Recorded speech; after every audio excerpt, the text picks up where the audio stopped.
Père et du Fils et du Saint-Esprit. Amen. Frères et sœurs, qui que vous soyez, nous prions pour vous. Si vous avez des malades, pour leur guérison. Si vous avez une tristesse chez vous, nous souhaitons vraiment que vous ayez beaucoup de joie. Nous prions pour vos défunts.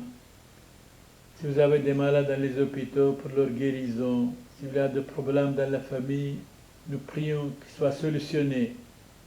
Et entre les voisins et les amis, soyons bien ensemble.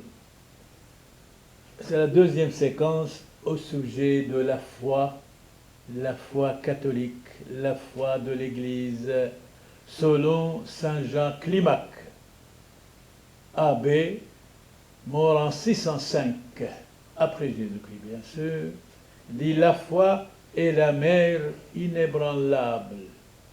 La foi est notre mère fidèle dans le renoncement. La pénitence est le contrat d'une seconde vie avec Dieu, la foi. Nul ne peut arriver au vrai bonheur si ce n'est par la foi. Le vrai bonheur, on arrive, c'est par la foi. Le bonheur, disait Saint François, Saint Antoine de Padoue, ne consiste pas de satisfaire ses passions, ses bêtises, son orgueil, sa vanité, sa colère, sa sexualité, mais de les vaincre et être convaincu pour convaincre les autres.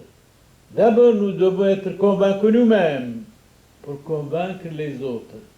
Si nous-mêmes nous ne sommes pas convaincus, on ne peut jamais convaincre les autres.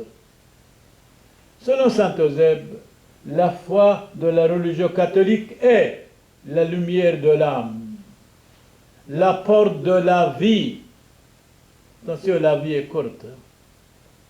Ayons de bonnes résolutions dans la vie, de ne pas être médiocre, de ne pas être méchant, de ne pas être jaloux, de ne pas perdre la foi.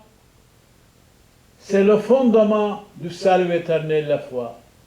On conserve la foi divine et on est heureux. On est heureux. Ta foi t'a sauvé, madame, Jésus disait. Va, ta fille est guérie. Je conserverai dans ma vieillesse la foi, dans ma jeunesse la foi, le premier moyen du salut. Et c'est de conserver la règle de la foi, de ne pas s'écarter de la foi. La foi sauve. Ayez la foi, vous les hommes. La jeunesse, venez à l'église. Ne soyez pas orgueilleux. Ne dites pas je sais tout. Ne dites pas ça ne mène à rien. Attention, attention, danger. Ça c'est l'orgueil, ça c'est la vanité. Abandonner Dieu, disait saint Augustin, c'est tomber. Revenir à Dieu, c'est être debout. Oui, la foi peut être grand en nous. Encore selon saint Jacques Chrysostome, mort en 407, la foi sincère est un bouclier invincible dans l'être humain. L'âme fidèle est l'épouse de notre Seigneur Jésus-Christ. La fidélité dans l'homme, la fidélité pour l'Église, la fidélité dans la foi, la fidélité en l'Évangile, la fidélité à notre parole, la fidélité, c'est l'âme de la société. La fidélité, c'est l'âme du couple, bien sûr. L'âme fidèle est une arme énorme que personne ne peut nous vaincre. La foi ne vieillit jamais.